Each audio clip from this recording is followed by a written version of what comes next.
This is level 1 in 1980, okay? There are 18 giant rats, and each time a character is bitten, there is a 1 in 20 chance of getting a disease, unless a save versus poison is made. If the saving throw failed, there is a 25% chance the character will die in 1 to 6 days. Otherwise, the character will be too sick to adventure for 1 game month. This deadly encounter comes from the best-selling Dungeons & Dragons adventure of all time, The Keep on the Borderlands by Gary Gygax himself, published in 1980 for the beginner box set, and recently revised for the new D&D starter set, Heroes of the Borderlands. Oh, look, there's a copy now. So, how does this new version of D&D's most beloved beginner adventure change the experience for new players today, and what additional changes should you make to have as much fun as possible playing it with your friends? Let's find out. Because I'm Bob, this is where we learn how to have more fun playing RPGs together, and unfortunately, we'd have to skip a lot of cool details if we covered the entire adventure in one video. Just look at this text for the original version. It is packed with Gygaxian goodness. So today we're zooming way in on just this first mini dungeon from the infamous Caves of Chaos. And if you like this mix of game design tinkering / dungeon master's guide, be sure to like the video, tell me in the comments, comment about your experience playing either version of this awesome module, and hopefully we'll do it again soon. And important disclaimer, D&D did send me this box set when it came out whenever months ago, but it's the 5.5e product that I was looking forward to the most. Definitely would have bought it myself, and they are not sponsoring this video. We got a different cool sponsor coming up later. Several caves pock the rocky walls of this shadowy and stale ravine. Bare trees and bleached bones litter the basin, chipped by hungry vultures. What do you do? For a game that occurs mostly in our imagination, I love descriptive, read-aloud text in D&D adventures because, when done well, you can quickly set a scene by establishing a feeling and outlining the buttons of a scene. And I mean literally outlining, both listing and highlighting the interactable objects and creatures in that area that lead to a discovery within the adventure, a treasure, a trap, or just more information about what lies ahead. But descriptive text was not common in the earliest days of D&D adventures. So in fairness to the original, we can only compare these two descriptions for the Caves of Chaos as a whole. And from what I see, the only real differences besides word count are the original directly telling you how to feel rather than just establishing a feeling, fewer measurements and sensory details in the new version, and their endings. You certainly know you have discovered the Caves of Chaos, versus where do you want to go? Like most of what we'll discuss, better or worse descriptive text comes down to your preferences when running and playing RPGs, but we can be sure about a few things. 1. Keep it simple. Players want to play and have their characters make interesting decisions and do cool stuff, not sit through long descriptions. So even though the original is very long, I don't necessarily mind it because it's the only descriptive text and it is packed with the right stuff. Like 2. Sensory details. Vision, yeah, but also smell, sound, texture, taste if you're brave. Both versions do an okay job here, but no shade on either. This is difficult and not always worth a dungeon master's or a paid writer's time, because like the previous point, it requires the skill set of poetry more than prose.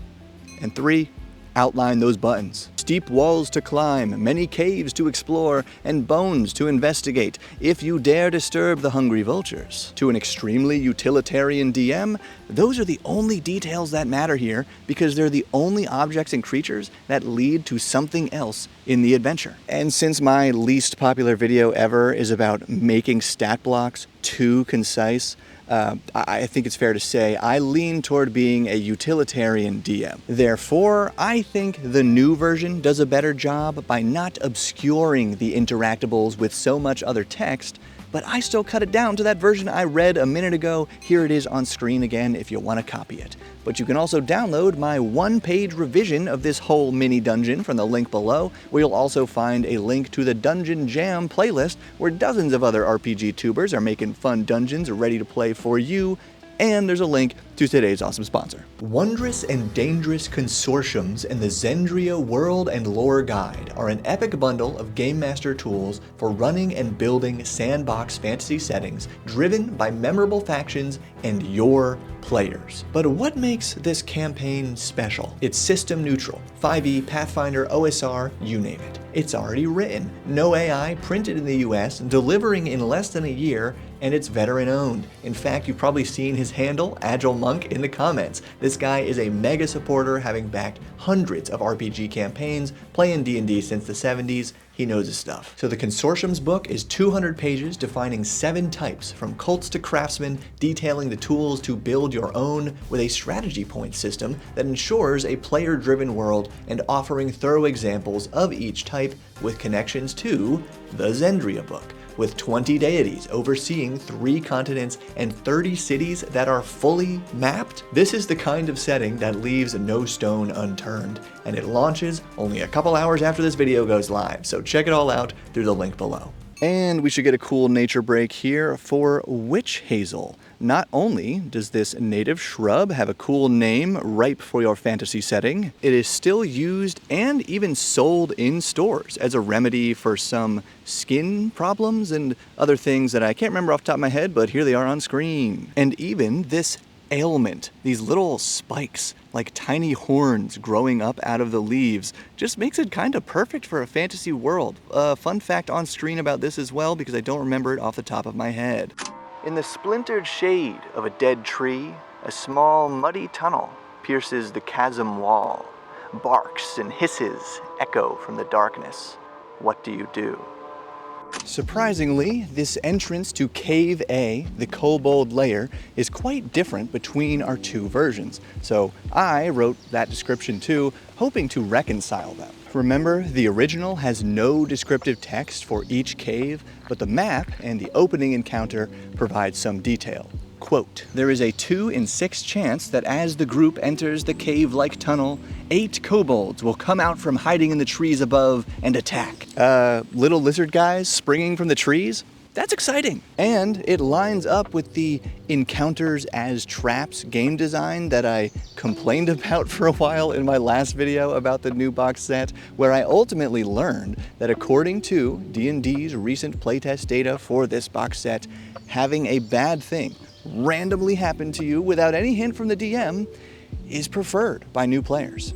Ironically, the new version cut this tree ambush encounter, and the new map shows all the trees dead and bare, nowhere to hide. So to me, the fun middle ground is having exactly 1 kobold hidden in the hollow trunk of a dead tree at the entrance, and if the party tries to enter the cave, it pretends to be a ghost, whispering a warning about terrible dragons that live here, surely to gobble them up. Just tricksy enough for kobolds to come up with, and observant players should realize that the size of the tunnel or the sounds within do not indicate dragons that are any threat, so somebody's messing with them. And sticking with traps, the part of this entrance preserved from the original is a pit trap, though the new version is much more forgiving. It's covered with a dirty cloth, easily spotted, easily avoided by walking along the edge, and easy to climb out of, versus the original, which can be detected by probing ahead, but this one has a lid that locks you inside. Quote, persons within cannot escape without aid from the outside. Not to mention, the same 1d6 fall damage is likely to kill a level 1 D&D character in the original version, where hit points were much, much lower, and even if they spotted it, there's no edge to avoid the pit. Players needed their own clever solution, though there are written to be planks stored in the guard room nearby for the kobolds to use. Once again, I'd combine these. A dirty cloth cover, easily spotted, but no edge to easily avoid it, and throw in a foot of water at the bottom so climbing out is a minor setback, but not as complex as the lid mechanism locking you inside. And in all versions, triggering this trap alerts the nearby guard in the first actual room of the dungeon. The original features 6 kobolds written to immediately attack, then one goes to warn the others nearby, while the new version has only 1 guard, written to be observant but curious, questioning the party rather than alerting the others unless they fail a check to appease this little lizard guy. But if they pass that check, it warns the party of the many legs in the adjacent room. Since we already had a lone guard outside, I like having multiple guards in this area, like the original, but I always prefer giving the party a chance to bargain with the guards, like in the new version. On that note, sidebar about skill checks, I appreciate how this starter set provides a few skill options on most checks. That's a new design technique in D&D 5e. However, for a couple years now, I've been using my homebrew blank checks, where, at least while playing the game, I do not prescribe one at all. I just let the players use any skill their character is good at if they can creatively describe how it applies to the situation. It's an awesome hack for more roleplay, and I personally use DC 15 as the default in D&D 5e, because anything lower than that doesn't make sense to me in superhero fantasy unless it's like roll anything but a natural 1. And now, the deadly encounter you stuck around for, not even close to the final boss chamber or whatever. This is just a room full of garbage and too many rats. 18 giant rats with a convoluted disease mechanic that thousands of players probably disliked in the 1980s, but those brave gamers walked so we could run. And even worse than every attack triggering a 1 in 20 chance roll for a save versus poison roll, followed by a 1 in 4 chance roll of death or being stuck in timeout for 1 month of game time. Worse than that is the line, "They have nothing of value in their lair or on their bodies," which is also deceiving, because the leader rat wears a thin silver chain set with 5 small gems worth a lot of gold pieces. Meanwhile, the new version of this literal garbage room, I'm not calling it garbage, there's garbage there. The new one has only 2 giant centipedes that attack immediately and have no treasure, but instead of being pets for the kobolds, they are pests, and defeating them earns the kobolds' trust. In both cases, that's some decent dungeon ecology on display here, and I like that both encounters offer rewards, treasure, or information. So I say, why not combine them? An unwanted swarm of rats, too strong for the kobolds, possibly still deadly to the level 1 Shadow Dark characters that I have in mind here, and they're unknowingly guarding the silver chain that one foolish kobold wanted to hide among the rubbish, maintaining that one rat wears the chain as an awesomely weird detail. And now, things get interesting, because the new version combines the remaining 4 areas into only 2 areas, and shifts the climax of this dungeon to a different location and a different creature. For comparison, the original has food storage, plus some human remains in there, another guard room tactically set up for ranged attacks from cover, the kobold chieftain's room with the big boss, treasure, and 5 female kobolds, then the common chamber with about 50 kobold men, women, and children, plus some treasure. That's a lot more dungeon ecology, and I love it. The new version has only the common area with 5 bickering kobolds and the larder, food storage with 2 worried kobolds, and wait for it, a copper dragon wormling. I really love that addition. To me, a bunch of kobolds trying to raise a dragon sets the dungeon at exactly the right point between a location-based adventure where you explore a dangerous place and get some loot, and an event-based adventure where something cool is happening while the party is there to experience it. In other words, the party interrupting the dungeon's dark ritual at the last moment is a really fun trope. Just published a one-shot adventure with that last year. But raising a baby dragon would take decades, if not longer. So it's a fantastic example that actually makes sense for the party to have this weird and exciting encounter during their exploration without it feeling like a plot-driven coincidence. And bada bing, it even connects back to our little lizard tree guardian's threat about dragons in the cave. But also, I like that there are more rooms in the original. So I'm keeping the dragon, but moving things around, and you can check it out in the free PDF linked below after you check out our amazing sponsor, and then enjoy the rest of this year's Dungeon Jam playlist. Many thanks to my patrons and YouTube members who got this adventure a little early. Keep building.